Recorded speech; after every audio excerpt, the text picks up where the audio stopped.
Una niña desaparece. No hay rastros. No hay puertas abiertas. No hay cámaras. Y 11 días después, aparece muerta en su propia cama. Esta no es una historia de negligencia.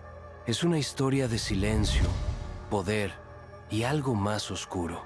Si este caso ya te está dejando con la boca abierta, suscríbete y deja tu like. Porque lo que vas a ver en esta serie parece ficción, pero pasó y sigue sin justicia. ¿Crees que fue accidente, encubrimiento o asesinato?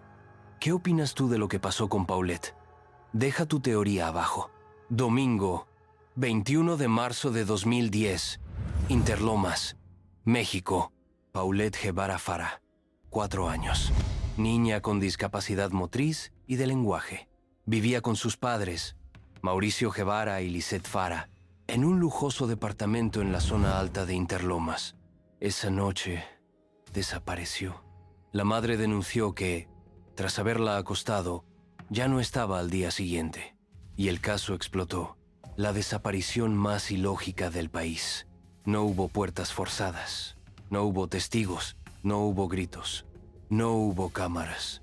Y nadie escuchó nada. La niña simplemente desapareció de su propia cama. Y las autoridades no tenían nada. El país entero se paraliza. El caso se vuelve mediático al instante.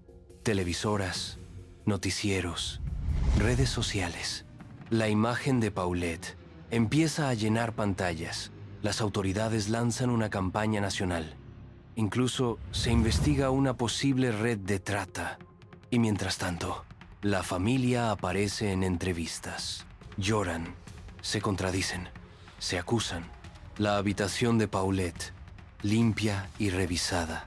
Durante días, peritos, policías, familiares y expertos forenses entraron y salieron de la habitación. Nada, ni un solo rastro, ni una pista. Pero 11 días después, el cuerpo de Paulette apareció en su propia cama, envuelta en las sábanas, con olor a descomposición.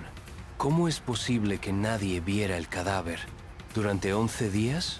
Quédate con nosotros porque en los próximos minutos vamos a analizar el momento exacto en que hallan el cuerpo, las inconsistencias de la escena y las primeras teorías de encubrimiento que sacudieron al país. Porque cuando vieron el cadáver, no fue horror lo que hubo en la habitación, fue silencio. Y ese silencio dice más que 1000 gritos. 11 días de búsqueda, helicópteros, perros, cámaras, peritos. Y de pronto, el cuerpo aparece en su cama, exactamente donde todos ya habían buscado. La escena parecía un montaje. Y lo peor, todo empezó a oler a encubrimiento. 31 de marzo de 2010. El hallazgo absurdo. Esa mañana, el procurador del Estado de México, Alberto Basbás, convoca a los medios. Se filtra que se ha encontrado el cuerpo. Y cuando todos preguntan dónde, nadie lo puede creer.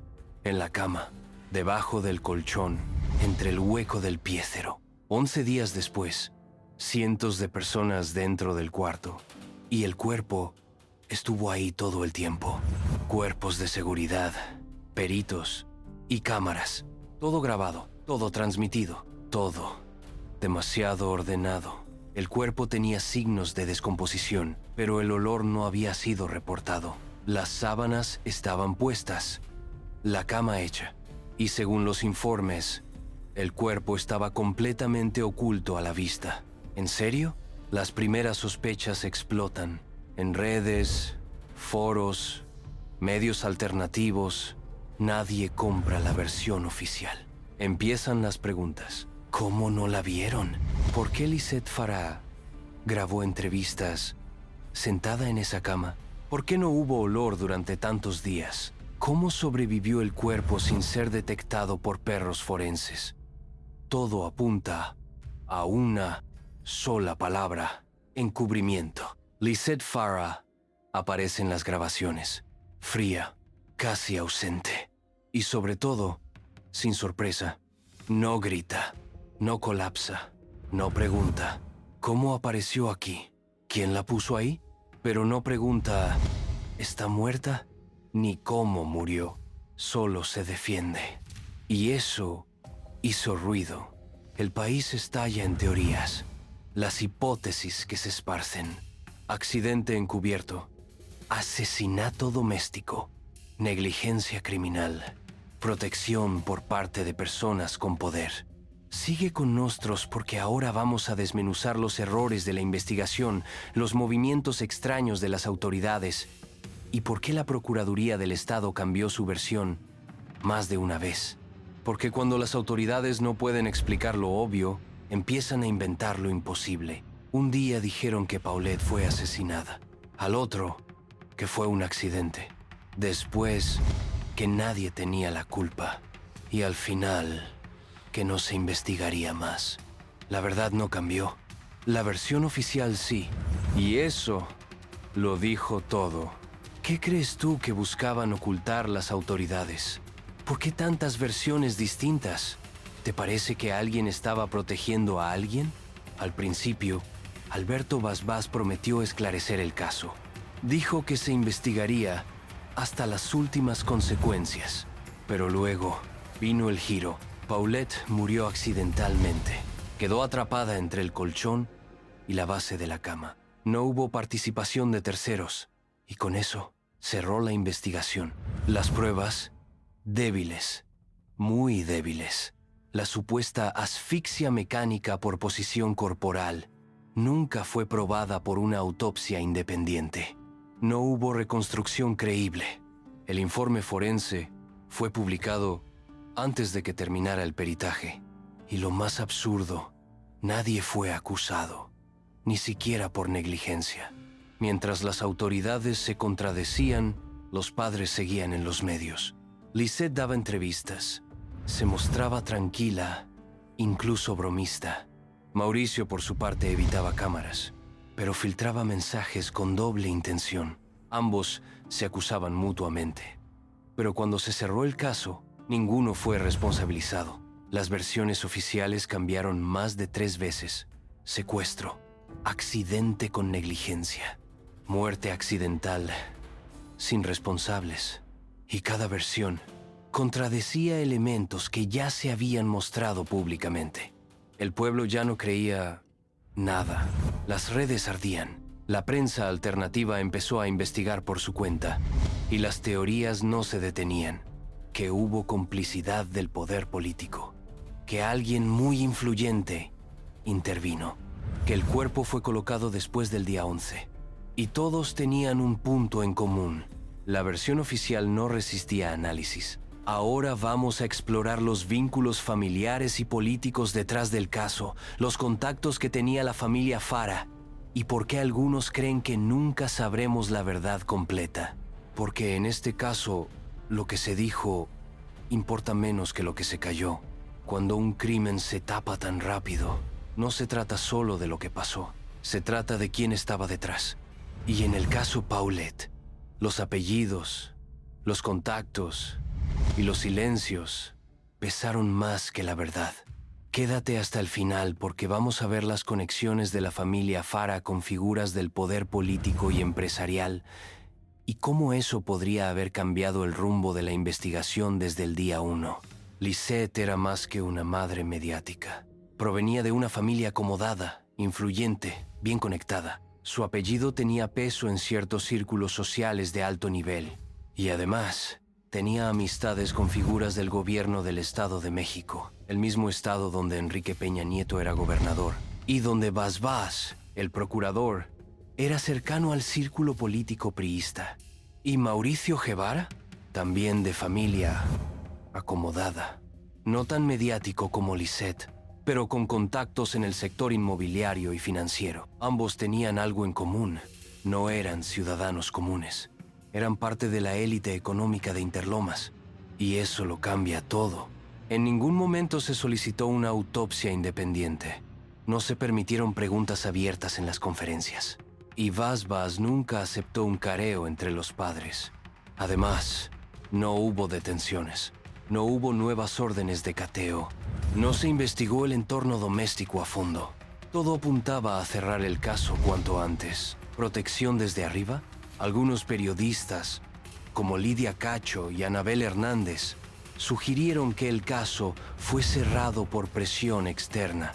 ¿Para proteger a quién? ¿A la familia? ¿A funcionarios involucrados? ¿A figuras que sabían más de lo que decían? Nadie lo puede probar, pero los indicios son demasiados para ignorarlos. Y mientras tanto, la versión oficial se sostenía con alfileres. Todo indicaba que la niña había sido colocada en la cama después del día 11. Pero nadie explicó cómo, ni quién, ni por qué. Porque para entender lo que le pasó a Paulette, hay que volver al principio y mirar lo que todos quisieron pasar por alto. Una cama, una niña dormida, una niñera, una madre, una hermana y de pronto, una desaparición que no deja rastros. La clave de todo está en esa noche, pero nadie la quiere contar completa. Quédate hasta el final porque vamos a reconstruir paso a paso la última noche en que Paulette fue vista con vida y porque ese momento está lleno de vacíos, versiones cambiadas y detalles que nunca cerraron. Domingo, 21 de marzo de 2010, última noche. Según la versión oficial, Paulette llegó con su madre y su hermana de un viaje. Las niñeras, Erika y Martha Casimiro, estaban en el departamento. Lisette Farah acostó a Paulette como siempre. Cerró la puerta. A la mañana siguiente ya no estaba. Pero esta secuencia tiene huecos gigantescos. Las niñeras dijeron haber visto a Paulette dormida, pero no coincidieron en la hora exacta. Lisette dijo haberla acostado como siempre, pero luego dijo que la cama no tenía nada extraño al día siguiente. La hermana de Paulette, Lisette, estaba ahí, pero nunca se le tomó declaración pública. Y era la única persona que dormía en la habitación contigua. La regamos, Amanda. Ese audio fue recuperado por peritos. Lisette le confiesa a su amiga que algo salió mal y que estaban tratando de ver cómo lo manejaban. ¿A qué se refería? ¿Era una confesión o una frase mal interpretada?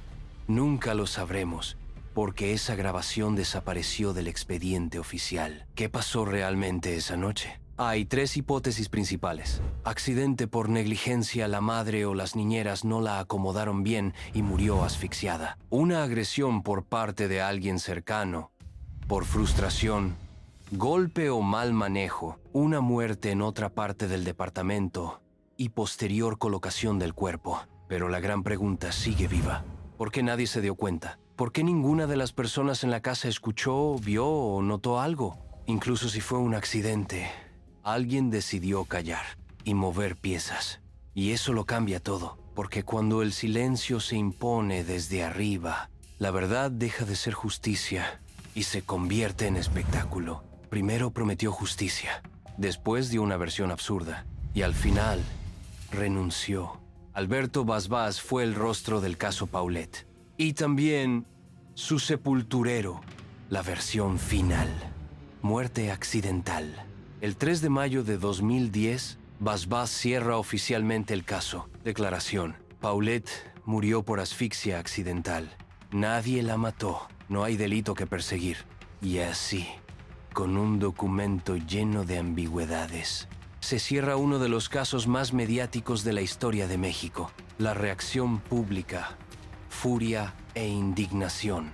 La prensa denunció falta de autopsias independientes. Los ciudadanos exigieron justicia. Las redes sociales estallaron con la frase: Paulette no se murió sola.